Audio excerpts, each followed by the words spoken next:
പാലക്കാട് നബിദിനത്തിൽ ദഫ്മുട്ടുമായി മാവേലിയെ വരവേറ്റിരിക്കുകയാണ് നാട്ടുകാർ. അതാണ് നമ്മുടെ നാടിന്റെ റിയൽ കേരള സ്റ്റോറി. യാക്കര മുറിക്കാവിലാണ് നാട്ടുകാർ നബിദിന റാലിയും ഓണാഘോഷവും ഒരുമിച്ച് നടത്തുന്നത്. കേൾക്കൂ, കാണൂ, ഇക്ബാൽ ഇറക്കൽ ഉണ്ട് നമുക്കൊപ്പം. The real Kerala story. Iqbal, ആ കാഴ്ച മനോഹരമാണ്. ഓണത്തെ വരവേൽക്കാൻ വേണ്ടി ദഫ്മുട്ടുമായിട്ട് വരുന്നു എന്നുള്ളതാണ്. മാവേലി ഭരിക്കുന്ന സമയത്ത് ദഫ്മുട്ടുണ്ടോ എന്നറിയില്ല. പുള്ളി വന്ന് ചോദിക്കും ഇതെന്താ ഐറ്റം എന്ന് ചോദിക്കുമായിരിക്കും. ഇത് ദഫ്മുട്ട് എന്ന് നമ്മൾ പറഞ്ഞു കൊടുക്കും. ഇവിടെ ഇങ്ങനെയാണ് സർ എന്ന് നമ്മൾ പറയുമായിരിക്കും. ഇക്ബാൽ, എന്തായാലും കൗതുകകരമായ കാഴ്ചകളാണ്. നമുക്കത് പ്രേക്ഷകർക്കൊന്ന് പങ്കുവയ്ക്കാം. ഇക്ബാൽ. അരുൺകുമാർ, തീർച്ചയായും ദി റിയൽ കേരള സ്റ്റോറി കാണണമെങ്കിൽ പാലക്കാട്ടേക്ക് വരണം, യാക്കരയ്ക്ക് വരണം, മുറിക്കാവിലേക്ക് വരണം. ഇവിടെ കൃഷ്ണപിള്ള സ്മാരക വായനശാലയിലുള്ളവർ, അതുപോലെ തന്നെ മുറിക്കാവ് ജുമാഅത്ത് പള്ളിയും ചേർന്ന് ഇപ്പോൾ ഇവിടെ നബിദിന ആഘോഷം അതുപോലെ തന്നെ തിരുവോണാഘോഷം ഒരുമിച്ച് നടത്തുകയാണ്. ഇവിടെ നമുക്ക് ദൃശ്യങ്ങൾ കാണാൻ വേണ്ടി സാധിക്കും. ജുമാഅത്ത് പള്ളിയിലെ മദ്രസയിലുള്ള വിദ്യാർത്ഥികൾ ഇപ്പോൾ ദഫ് കൊട്ടിക്കൊണ്ട് ഇവിടേക്ക് എത്തിയിട്ടുള്ള മാവേലിയെ സ്വീകരിക്കുന്ന ഒരു കാഴ്ച കാണുന്നു. തൊട്ടപ്പുറത്ത് ചെണ്ടമേളമുണ്ട്.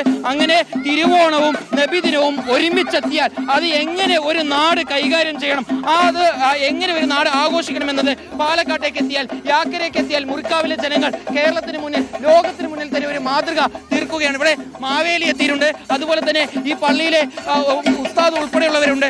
മാവേലി, എന്തായാലും നബിദിനാഘോഷം കൂടിയും ആഘോഷിച്ച് മടങ്ങാല്. തീർച്ചയായിട്ടും അടിച്ചുപൊളിച്ചിട്ട് പോകണം. കാരണം ഇതുപോലെ കാഴ്ച ഇതിനു മുമ്പ് ഞാൻ കണ്ടിട്ടില്ല. അത്ര ആഹ്ലാദകരമായി സന്തോഷകരമായി നടക്കുന്ന ഈ ആഘോഷത്തിന് എല്ലാ ആശംസകളും നേരുന്നു. എന്താ പേരെന്താ? എന്റെ പേര് ദാസ് കലാശാല.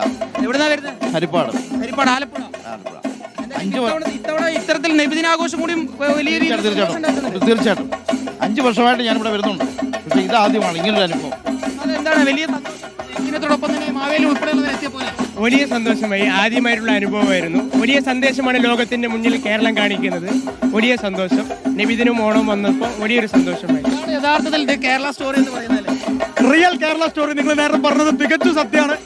ഇതുപോലെ എല്ലാ ഭാഗങ്ങളിലും മാതൃകയാവട്ടെ. ഞങ്ങൾക്ക് ഫോർച്ചുനേറ്റ്ലി ഇന്നൊരു അവസരം കിട്ടിയതാണ്.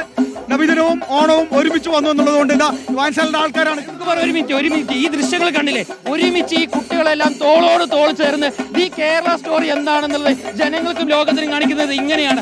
നബിദിനം ആഘോഷിക്കാൻ